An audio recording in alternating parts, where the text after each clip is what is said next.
बहुत पहले की बात है, जब 90 की दहाई में चीन के खूबसूरत गांव में एक लड़की महक रहती थी। महक बहुत प्यारी और नेक थी। वो अपनी माँ के साथ लकड़ी के खूबसूरत मगर छोटे से घर में रहती थी। सुबह सवेरे उठकर इबादत करना, घर की सफाई करना, माँ के लिए नाश्ता बनाना और फिर नदी पर जाकर मछलियाँ पकड़ना महक का रोज का मामूल था। वो गांव में हर किसी की मदद को हमेशा तैयार रहती, लेकिन गांव की अक्सर लड़कियां महक को नापसंद करती थीं, क्योंकि महक हर वक्त काले अबाया में रहती और सर पर हिजाब किए रखती। वो लड़कियां अक्सर उसे क्या तुम्हारे चिढ़ाती, पास और कोई कपड़े नहीं है महक? अगर कोई कपड़े नहीं तो मेरे पुराने कपड़े ले जाओ। लेकिन इस सब के बावजूद महक को उसकी फिक्र न थी। अबाया पहनना उसे पसंद था और हिजाब करना भी, सो वो लोगों को नज़रअंदाज कर देती। एक दिन जब वो नदी किनारे अपनी माँ के कपड़े धो रही थी, तभी वहां एक लड़की भागते हुए आई और लड़की बहुत घबराई हुई लग रही थी। वो बोली, महक, तुम्हारी माँ बाजार में गिर गई, वो होश में नहीं है और हकीम साहब महक के घर फौरन है। परेशान हो गई। उसने कपड़े वहीं छोड़े और हकीम साहब के घर की तरफ भागने लगी। उसकी माँ उसका वाहिद सहारा थी मेरी और वो अम्मी, उन्हें या खोना खुदा, नहीं मेरी चाहती माँ थी। को कुछ ना वो हो। फूट फूट कर रोती हुई हकीम साहब के घर पहुंची। माँ, क्या हुआ वो आपको? उससे सकते हुए माँ को देखने लगी। जब हकीम साहब ने बताया, बेटी तुम्हारी माँ सख्त बीमार है, उसके इलाज के लिए बड़ी रकम दरकार है। हकीम की बात सुन महक सकते में आ गई। वो परेशानी से माँ को देखने लगी, जो बिस्तर पर लाचार हालात में पड़ी थी। इतनी ज्यादा रकम वो कहाँ से हासिल करती? उसे शदीद रोना लेकिन आने हकीम लगा। साहब, मैं कैसे इतनी बड़ी रकम दे सकती हूँ? मेरे पास तो पैसे वो नहीं है। रोते हुए बोली। हकीम साहब खुद भी अफसुर्दा हो गए। कुछ लम्हे ठहर कर वो बोले, बेटी तुम्हारी माँ को एक बड़े डॉक्टर की जरूरत है। मेरे पास पैसे तो नहीं है, हाँ, लेकिन एक काम है, अगर वो तुम कर लो तो तुम्हें अच्छे पैसे मिल जाएंगे। हकीम की बात सुन महक फौरन हाँ में सर हिलाने लगी। जी हकीम साहब, आप मुझे काम बताएं, मैं हर काम करने को तैयार हूँ। वो तेजी से बोली। तब हकीम ने शहर बताया, में एक बहुत बड़ा घर है, वहाँ के लोग बहुत अमीर हैं। तुम्हें उस घर के दोनों बच्चों को संभालना होगा और कुछ घर के काम भी। वो तुम्हारी मदद जरूर करेंगे। मैं भी तुम्हारी सिफारिश करूंगा। उनकी बात सुन महक सोच में पड़ गई। बीमार माँ को इस तरह छोड़कर जाना उसे हरगिज मंजूर ना था। लेकिन अगर और माँ को कुछ हो गया तो? या अल्लाह, ये कैसी आजमाइश है? वो चेहरे पर हाथ रखे रोने लगी। तब उसकी हालत के पेशे नजर हकीम साहब ने उससे उसकी माँ का ख्याल रखने का वादा किया। बेटी मैं तुम्हें एक खत लिख देता हूँ और तुम जल्द सफर पर निकल जाओ। वैसे भी रमजान करीम शुरू होने वाला है, ये तुम्हारे लिए बहुत जरूरी महीना है ना? हकीम साहब हौसले से बोले। वो जानते थे महक रमजान को लेकर बहुत पुरजोश थी।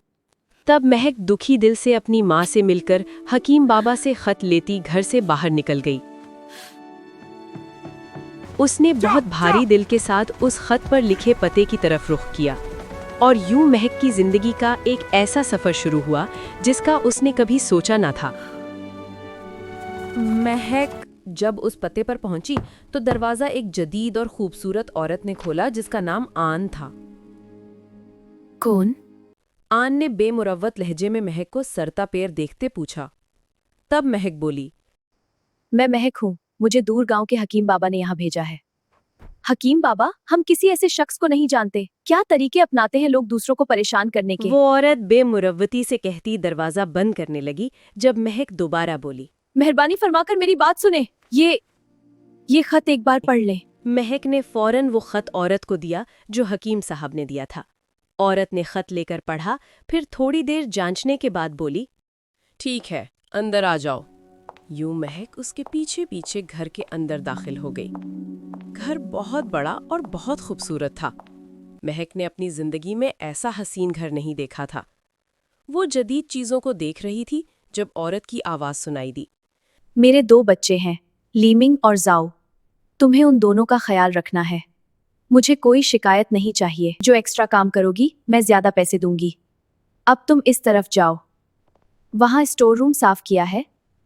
वहाँ तुम्हारे रहने का बंदोबस्त है। ये कहती एक कमरे में गायब हो गई। महक भारी दिल के साथ इस तरफ चल पड़ी। कमरे में दाखिल होते उसने कमरा देखा जो जदीद न सही लेकिन साफ सुथरा था। वो बिस्तर पर बैठ गई और माँ को सोचने लगी। हालांकि कल से रमज़ान शुरू होने वाला था, जिसको लेकर वो पहले कितनी पुरजोश थी, लेकिन अब वो यही सोचती आराम करने के लिए लेट गई। कल उसके काम का पहला दिन था, जिसे वो खराब नहीं करना चाहती थी। अगली सुबह महक 4 बजे उठ गई। वो किचन में गई, उसने देखा वहां रात का खाना बचा था। महक ने वही खाकर रोज़ा रख लिया। रोज़ा रखने के बाद उसने अपने कमरे में आकर नमाज अदा की और फिर कमरे से बाहर निकल आई। वो अभी सोफे पर बैठी यही सोच रही थी कि वो क्या काम करे जब आन वहां चली आई। उसने महक को गुड मॉर्निंग विश किया और काम समझाने लगी। कल रात की निस्बत उसका लहजा अब कुछ नॉर्मल था।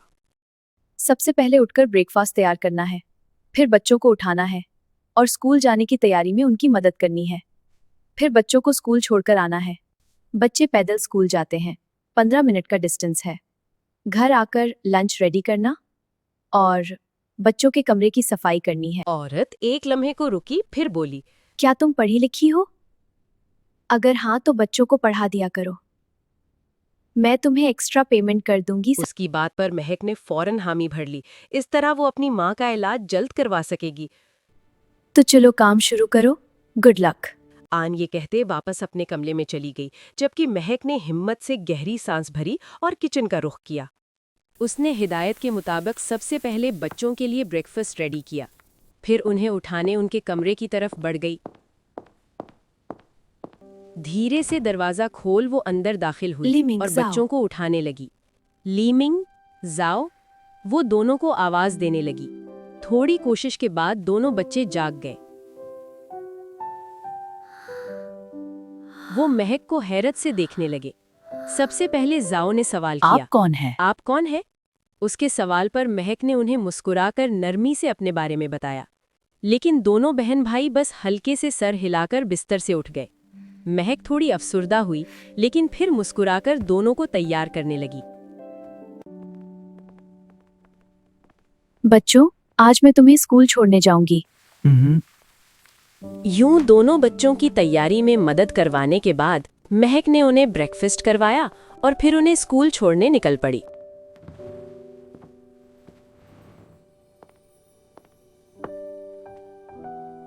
माम उठ गई? जी, लेकिन वो अपने कमरे में ही है। दोनों बच्चे खामोशी से उसके साथ चल रहे थे। वो फिलहाल महक से ज्यादा बातचीत नहीं करते थे। बच्चों को स्कूल छोड़ने के बाद वापसी पर महक अपनी माँ के बारे में सोचती हुई या अल्लाह, घर मेरी पहुंची। माँ को महफूज रखना। मैं बस जल्द रकम इकट्ठी करके अपनी माँ के पास जाना चाहती हूँ। घर पहुंचकर उसने बच्चों का कमरा साफ किया और फिर दोपहर का खाना तैयार करने किचन में चली गई।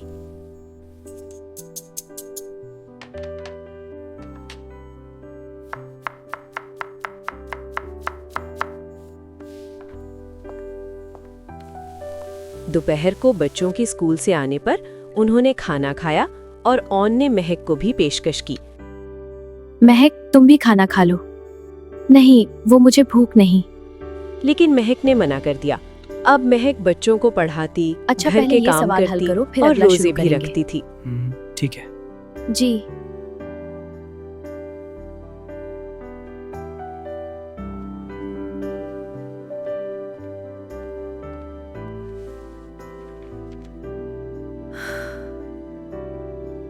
आहिस्ता आहिस्ता बच्चों और महक में पहले से ज्यादा अच्छी दोस्ती होने लगी।